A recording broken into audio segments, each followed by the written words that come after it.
필수 스킬 강의 두 번째입니다. 여러분들이 NCS 문제 풀 때 문제가 어렵다 이와 같은 얘기를 많이 하는데 어렵게 느끼는 이유 가운데 하나가 문제를 볼 줄 모른다는 거죠. 학생들이 하는 말, 지문이 길어지고 있다. 지문이 길어지니까 당연히 시간이 절대적으로 부족하겠죠. 그러면 나는 이렇게 답하죠. 그렇다고 한 문제 풀기 위해서 5분 이상 잡고 있어야 할까? 어쨌든 한 문제의 점수는 1점이죠. 그래서 과감하게 버릴 것은 버릴 줄도 알아야 합니다. 한 문제 풀이에 주는 시간은 1분 또는 1분 20초 정도 되죠. 그러면 출제자는 아무리 지문이 길고 어렵고 복잡하더라도 1분 또는 1분 20초 안에 답을 찾게끔 그 난도를 만듭니다. 그러면 난도를 만들 때 어떻게 만드느냐? 자, A. 지문이 길고 내용이 복잡하다. B. 지문이 짧고 내용은 간단하다. 이렇게 나눠 봤을 때 A 같은 경우는 지문이 길고 내용이 복잡하니까 수험자가 읽고 생각하는데 시간이 많이 걸리겠죠. 그럼에도 1분 또는 1분 20초 안에 답을 찾게끔 만들어야 합니다.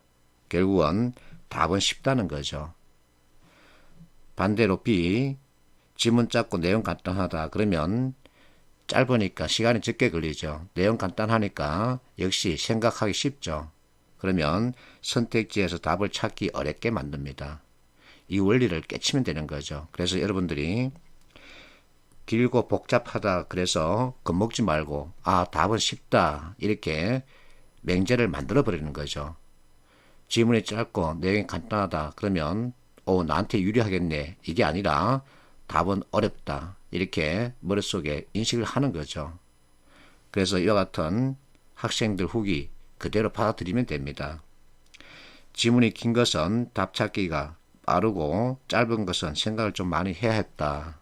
이게 맞는 말이죠. 그래서 출제자의 심리까지도 여러분들이 볼 줄 알아야 합니다. 그러면 문제풀이 시각 자체를 이제 바꿀 수 있죠.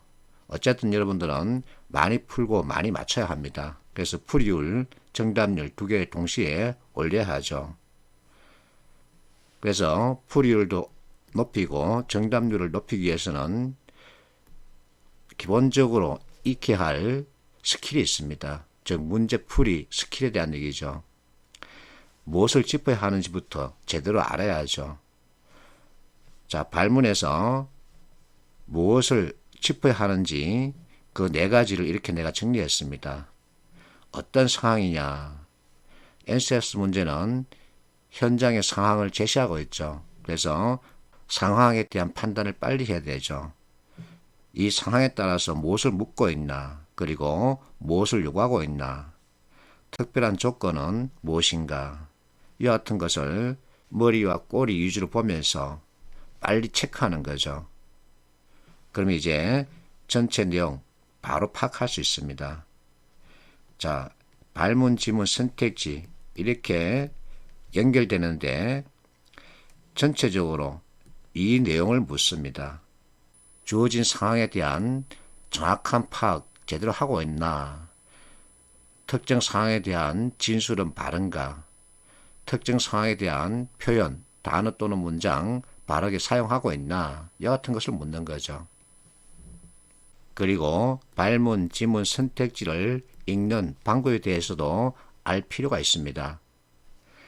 발문에서 특히 어떤 대화가 주어지면 그 첫 마디에서 모든 것을 파악할 수 있어야 합니다. 어쨌든 제일 먼저 나오는 것이 가장 중요하죠. 그래서 머리, 꼬리 위주로 읽으면 됩니다. 지문, 머리, 꼬리 위주로 읽는 것이 가장 좋습니다. 선택지마저도 머리, 꼬리 읽는 게 가장 좋습니다. 이 중간은 읽을 필요가 없다는 거죠. 전체적으로 발문도 머리, 꼬리, 지문도 머리, 꼬리 이 중간 읽지 말고 선택지마저도 머리, 꼬리 위주로 읽으면 그만큼 시간을 줄이면서 내용도 정확하게 파악할 수 있는 거죠. 이렇게 하면 이제 기술적인 독해가 가능해지는 거죠. 기능적으로 접근을 하는 겁니다. 나의 주관을 배제하고 객관적 시각으로 보는 거죠. 그러면 정확도를 높일 수 있습니다.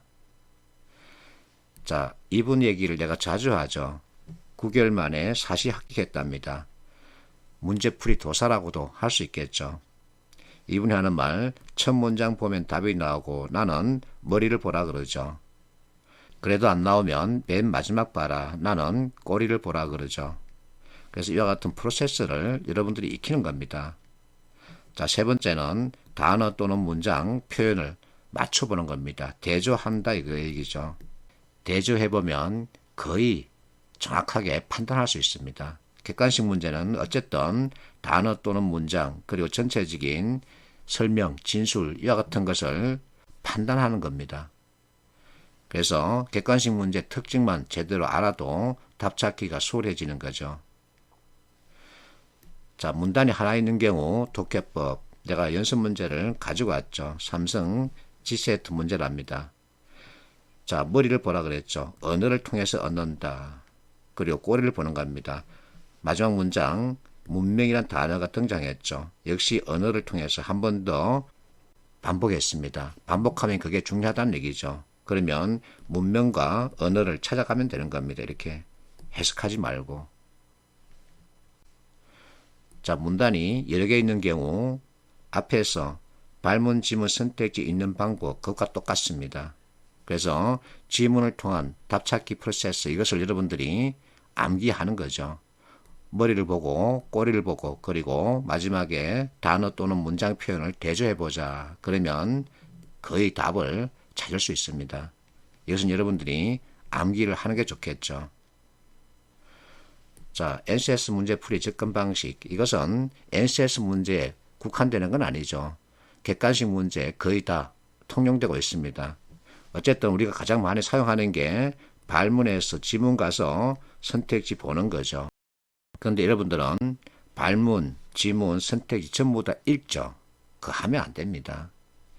발문, 머리, 꼬리 위주로 보고 지문도 머리, 꼬리 위주로 보고 선택지마저도 머리, 꼬리 위주로 보는 거죠. 머리, 꼬리에 있는 키워드를 서로 매칭하는 거죠. 그래서 키워드 추출 연결법입니다.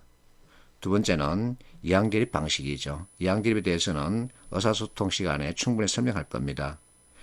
발문에서 체크할 거 체크하고 바로 선택지 가는 거죠. 지문 자체를 아예 보지 않습니다. 선택지 진술의 특징만 가지고 답을 찾아내는 거죠. 이게 가장 좋습니다. 나의 주관 완전히 배제할 수 있는 거죠. 객관식 문제에 주관이 개입되면 안 되죠. 근데 여기에는 약간의 기술이 들어가야 되죠. 자, 10번 대집기 방식이죠. 앞에서 얘기했듯이 대조 맞춰보는 겁니다.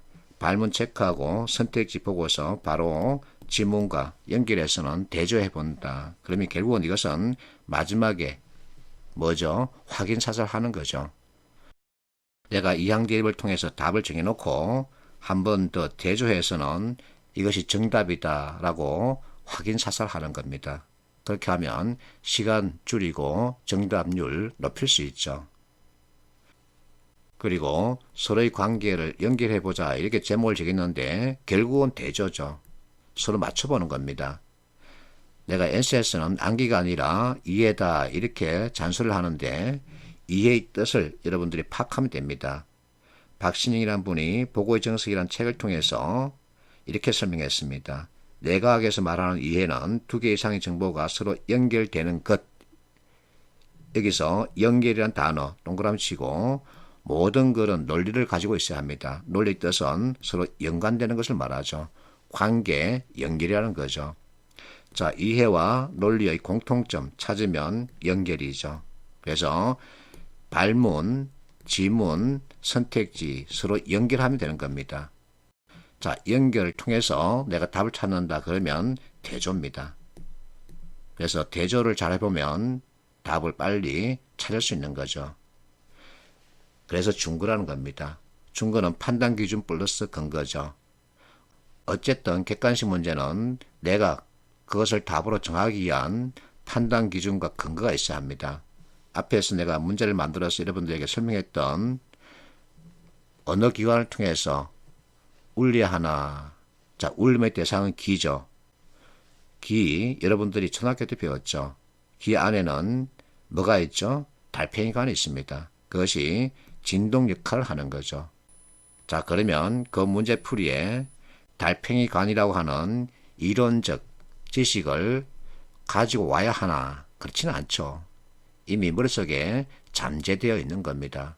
그래서 감각적으로 울리다, 기, 이것을 연결하면 되는 거죠. 내가 설명할 때는 달팽이관이 필요하죠. 그러나 여러분들이 답을 찾는 데는 달팽이관 필요가 없는 겁니다. 자, 우리가 방금 공부했던 그 내용들 문제를 통해서 다시 한번 더 확인해 보겠습니다. 어떤 상황인가? 발문 내용이 많습니다. 이것을 다 언제 파악하느냐? 그래서 머리, 꼬리 위주로 보는데 특히 누군가가 말을 했다 그러면 첫 마디, 그게 가장 중요하죠. 빠듯한 회사 예산, 즉 돈이 없다는 얘기죠. 그리고 골치 덩어리 같은 일의 가치를 느끼지 못하고 있다는 얘기죠. 이 두 개의 상황을 잡아내는 거죠. 그러면 나머지는 읽지 않아도 되죠. 취할 행동으로 가장 적절한 것은, 자, 1번 보세요. 사회공헌팀 보강한다. 돈도 없는데. 자, 홍보 강화하자. 돈도 없는데. 3번, 자, 지금 사용하고 있는 그 지표 우리 마음에 들지 않는다. 그러니까 빨리 바꾸자 그 얘기죠. 이것은 눈 가리고 아웅하는 거죠.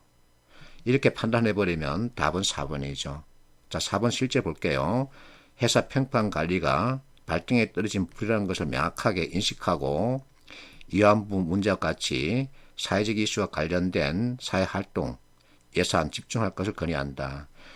자, 비록 없는 돈이지만 가치 있는 일을 하자. 이렇게 서로 연결할 수 있겠죠. 그러나 이런 해석 필요 없습니다. 두 개의 문제 서로 연결하면 되죠. 그러면 이것이 옳든 그르든 답을 정할 수 있는 거죠. 자, 무엇을 묻고 있나? 발문에서 문제 원인을 진단하고 있다. 그러면 원인 파악이라는 얘기죠. 그래서 특강 때 이 문제를 학생들에게 주고 발문에서 무엇을 묻고 있는지 카톡으로 나에게 보내라 그러면 60%, 70% 정도는 문제 원인이라고 보내는데 나머지 30, 40%는 다른 단어를 보냅니다. 이게 현실이죠. 그래서 발문에서 무엇을 묻고 있는지 정확하게 파악하지 못하는 친구들이 꽤나 있다는 얘기입니다. 자, 뒤에 들어갈 내용으로 D입니다. 경쟁력 하락이라고 하는 것이 지금 현재 눈앞에 펼쳐져 있는 결과, 모습이죠. 그러면 D는 무조건 생각이 들어가야 합니다. 그래서 D에는 생각에 해당되는 표현, 4번 욕심이죠. 이따가 할 겁니다. 이처럼 어떤 정해져 있는 프로세스, 이론에 따라서 접근해주면 되는 거죠. 해석을 하려고 덤비지 마십시오. 해석은 주관적 판단입니다. 자, 이번에는 무엇을 요구하고 있나? 특별한 조건은 무엇인가? 발문에서 1순위, 2순위를 주고 있죠. 이게 특별한 조건이죠. 이것을 빨리 체크해야 합니다. 1순위는 자동차가 가장 많이 운행되는 도시. 그러면 이 통계표에서 어떤 변수 서로 연결해야 되나? 그리고 더하기일까? 곱셈일까? 곱셈이죠.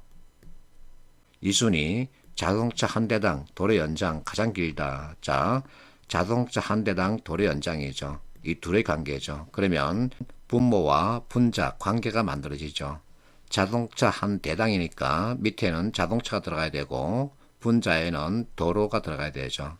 자, ABCD에서 이 표를 놓고 봤을 때 분모, 분자 관계를 봤을 때 가분수 형태를 보이고 있는 도시는 B죠. 그래서 계산하지 않고 B를 잡으면 답은 1번이죠. 이렇게 하자는 겁니다. 그리고 마지막으로 관계 있기, 중거 확보입니다. 판단 기준, 근거, 이 두 가지 합을 말하죠. 발문에서 적약용이 강조한 것은 무엇이냐?